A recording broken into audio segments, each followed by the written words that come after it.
Wow, Marjorie Taylor Greene instantly smacking down Donald Trump's plan that I think was an awful plan. Donald Trump announced that he wanted to take a 30-year mortgage and now allow Americans to get 50-year mortgages, which would not address the affordability issue at all. It would just spread principal out over a longer period of time and saddle Americans with more debt, turning Americans into more debt slaves out there. So it's not addressing the core issues. But Marjorie Taylor Greene immediately swats that down. And then she's been going on news networks and saying what Trump is doing is not American first, and he is causing significant harm to this country. And she calls out MAGA Mike Johnson and all the Republicans in the Congress and the Senate who refuse to show up to work. Here's what she posted yesterday. She goes, "I don't like 50-year mortgages as the solution to the housing affordability crisis. It will ultimately reward the banks, mortgage lenders, and home builders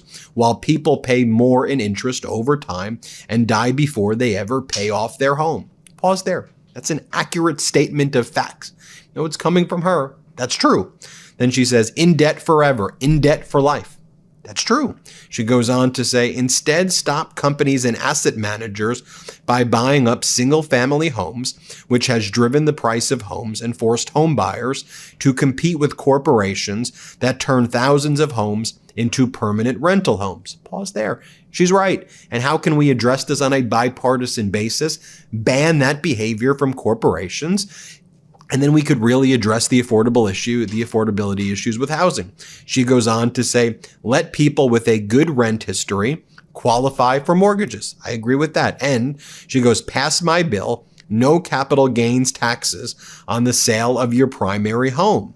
This will help people keep the equity they have earned owning their home for a very long time and likely allow them to lower the price of their home for sale since they won't be paying taxes after they sell their home.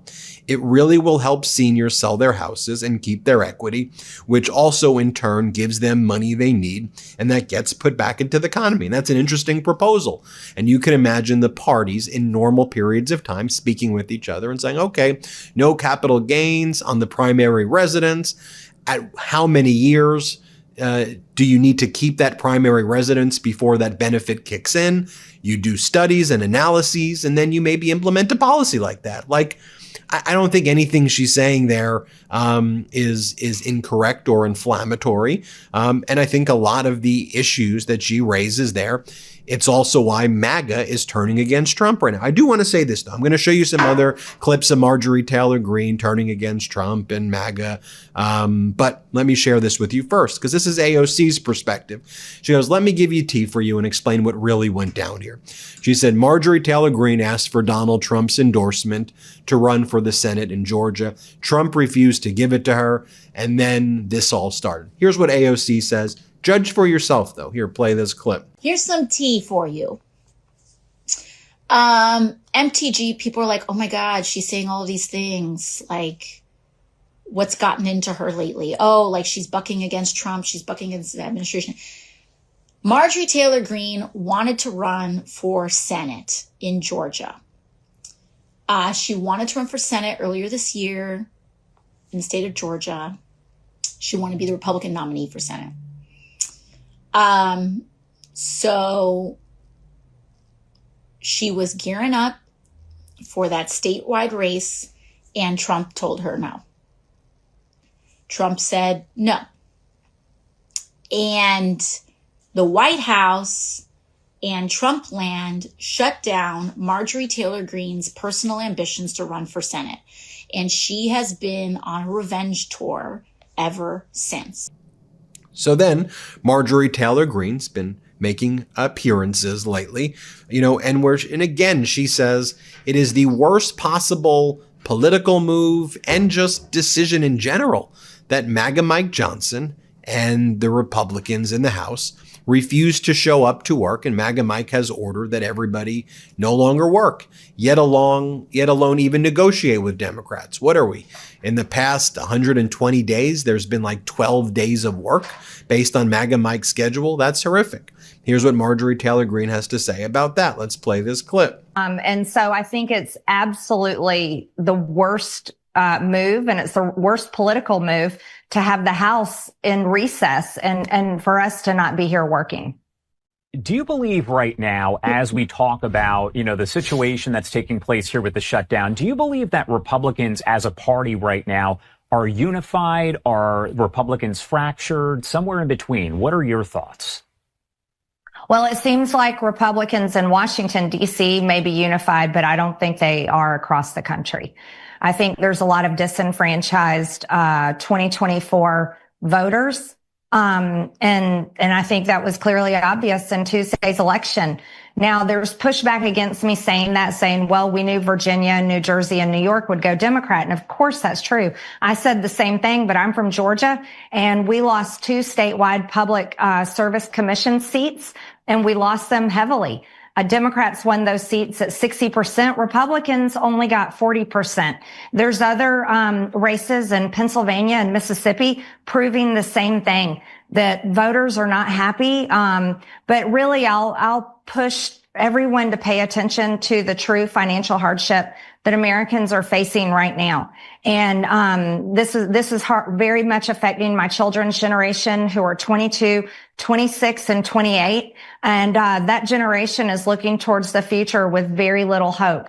And so for me personally, I ran for Congress in 2020, criticizing Democrats and Republicans almost equally, that Congress and Washington, D.C. always fails the American people. And I think the alarms are blaring right now. Now, here was Marjorie Taylor Greene the other night on CNN, and she talked about how there is no health plan that the MAGA Republicans have.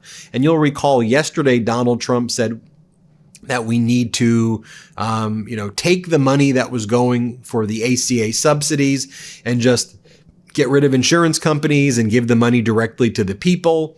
And, he says something like that. I mean, my own view is that there needs to be universal health care, but you're not addressing the issue about insurance and high risk pools and how to deal with these things. Let's just assume you give somebody $3,000, $4,000, which, by the way, Trump's never going to do because he lies about Doge dividend checks and he lies about tariff rebate checks. It's all one big lie.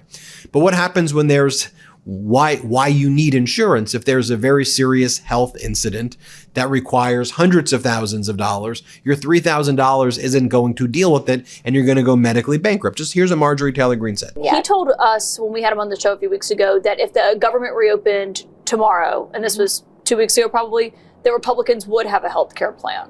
Do you believe that? No, because I haven't seen it yet. So then you have Marjorie Taylor Greene saying that she thinks that Adelita Grijalva needs to be sworn in and that the Epstein files need to get released. Here, play this clip. I wonder how you feel about someone like Adelita Grijalva, who, you say you can't work for your district because the House is out of session. She won her election 6 weeks ago and still has not been sworn in. She should be sworn in. Point blank. Yep.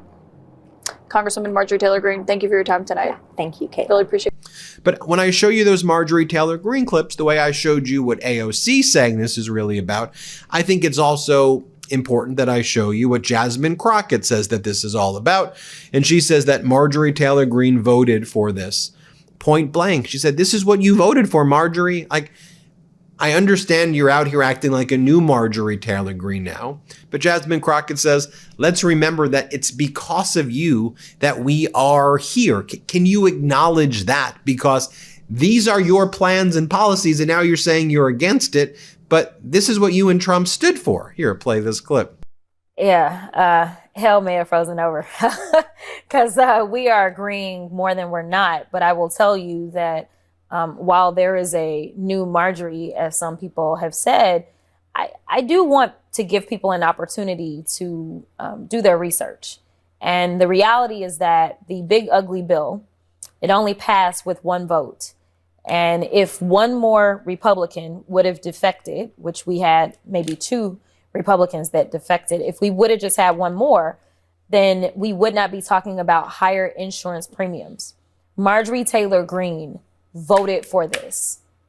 Point blank, period. Her constituents were the ones that were on the receiving end of this. In fact, I'm sure that we can find tape in committee of me going down and talking about how many people in their Republican districts were going to lose healthcare, how many children were going to lose healthcare because of that bill. Now, maybe she didn't care about those on Medicaid and Medicare, and Democrats spent a lot of time talking about the fact that 15 to 17 million were going to lose their healthcare, but they didn't fully understand, I guess, that when you remove $1 trillion from the healthcare ecosystem, everybody else has to pay in. Also, that the top 1%ers can keep more money in their pockets. At the same time that we've not raised the minimum wage, we're seeing record-breaking profits from those at the top. We know that there are talks about Elon becoming the first trillionaire that we've ever seen in the world. So you tell me if I am feeling so sad for Marjorie or buying into this, because I don't understand why she didn't do the right thing when she had a chance. So there's two issues that we have going on. The big ugly bill is what caused our insurance premiums to go up. But in addition to that, Republicans have decided to kick people while they're down. So if you are on the marketplace, if that's where you get your health care, then that tax subsidy is set to expire at the same time that they made the tax cuts permanent for those at the top. And they have decided they don't want to talk about giving them subsidies. So while your insurance may go from, say, $200 a month to, say, $1,000 a month, but if you are on the marketplace, you are going to get, say, $250 credit a month. Now they're saying we also want to take that away. Now, going back to Marjorie Taylor Greene, she also posted in response to this article from Murtaza Hussein and Ryan Grimm that Jeffrey Epstein helped Israel sell surveillance state equipment to Cote d'Ivoire, Ivory Coast, in Africa. Marjorie Taylor Greene goes, "This might keep the House out of session throughout next year," right? Obviously acknowledging that it's because of one of the main reasons there's a government shutdown is because MAGA Mike and Donald Trump want to cover up the Epstein files. Marjorie Taylor Greene says, "Flights are getting bad. Hearing DCA is limiting flights landing to 12 per hour. And this is only the beginning of the cuts." I mean, horrible, horrible stuff right there. Marjorie Taylor Greene also writes, "If you don't understand the election results this week, here are the groups that Republicans are disenfranchising. America First Only, Make America Healthy Again, America suffering from high cost of living, rising food and energy prices, and leaving them out to dry with no plan on our skyrocketing health insurance premiums. You can't meme and throw red meat rants and interviews and get your way out of this." Now, Marjorie Taylor Greene was on with Caitlin Collins, and here's what she also said about, why are we giving $40 billion to Argentina? Like, what the hell's going on here? Here, play this clip. Even America First policies. That's why I campaigned for President Trump and have supported him as long as I have, and I do support him. But I want all of my colleagues to come through in action in supporting America First policies. And I think the American people showed that on Tuesday. You're not going to convince them to go to the polls and vote by bailing out Argentina. And you're not going to convince them to go to the polls and vote by continuing to fund foreign wars and foreign countries and foreign causes. You're going to get them to go to the polls and vote when you show up to work and actually fix the problems that they face every single day. And so, one thing that the president said there, and I'm sure a bunch of your constituents and a bunch of people in Georgia shop at Walmart and go there. Mm-hmm. The president keeps talking about the Walmart Thanksgiving meal where they put everything together that you buy for the holiday, that it's less expensive under him than it was under President Biden. But actually, when you look at it, it's because it has fewer items in it, and they're the Great Value brand. They're generic store brand. They're not, name brand. Right. Do you think that he is getting good information from those around him, or what do you think it is why he keeps repeating something that's not true? Well, I think every president, no matter who they are basically in a cone of information by the people that they have working for them and are around them. So that could be the case here. And certainly I'll give credit to Walmart for offering lower prices. Americans definitely need that. And I'm sure the president was proud to talk about it. Well, there you have it, folks. Judge for yourself. But, I think that there's a balance, right? I think that we have to, of course, recognize Marjorie Taylor Greene voted for this. I agree with Jasmine Crockett 100%. I also think that if there are openings amongst MAGA people who are recognizing that Donald Trump is a con man and that he's a fraud, the way he's defrauded people his entire career. That's what Donald Trump has done forever. I still think there needs to be a way to allow them to speak out about that and raise their voices and recognize the Ponzi scheme. So you tell me I'd love to hear from you in the comments. Hit subscribe. Let's get to 6 million subscribers. And thanks so much for watching. Love this video? Support independent media and unlock exclusive content, ad-free videos, and custom emojis by becoming a paid member of our YouTube channel today. You can also gift memberships to others. Let's keep growing together.